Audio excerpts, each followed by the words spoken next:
نحمدہ ونصلی علی رسولہ الکریم اما بعد فاعوذ باللہ من الشیطان الرجیم بسم اللہ الرحمن الرحیم۔ پردے میں رہ کر مجھے سننے والی میری ماؤں اور بہنوں کو میری طرف سے السلام علیکم ورحمۃ اللہ وبرکاتہ۔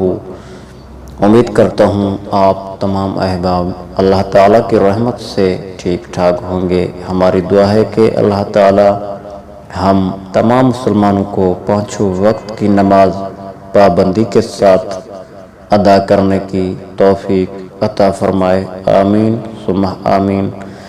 پیارے دوستو، آج میں ایک آپ کو ایسا عمل بتانے جا رہا ہوں جس کے کرنے سے انشاءاللہ آپ کے یہاں اولاد ہوگی۔ اللہ تعالیٰ آپ کو اولاد کی نعمت سے ضرور نوازے گا۔ کہتے ہیں کہ اولاد شوہر کے نصیب سے مقدر سے ہوتی ہے اور دولت بیوی کے مقدر سے ہوتی ہے، یہ بزرگ کہتے ہیں۔ لیکن آج کل کی اس دور میں دیکھا جائے تو ہر شخص جلد بازی میں ہے۔ ہر شخص کہتا ہے کہ جی فلاں کام میرا جلد ہو جائے۔ دیکھیں، کچھ کام کے لیے کچھ وقت نکالنا پڑتا ہے۔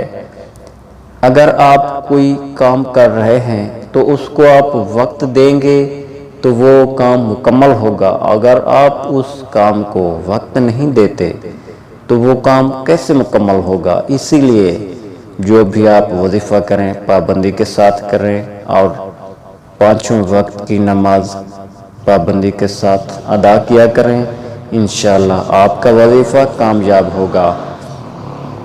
آج میں آپ کو بانجھ پن کا خاتمہ کیسے ہوگا آپ کو یہ سب کچھ بتاتا ہوں۔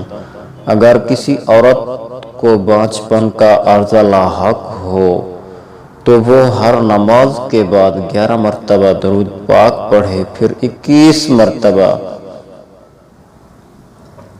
یا باری المصور پڑھے۔ اس کے بعد ایک بار سورہ یاسین اور 11 مرتبہ درود پاک پڑھے۔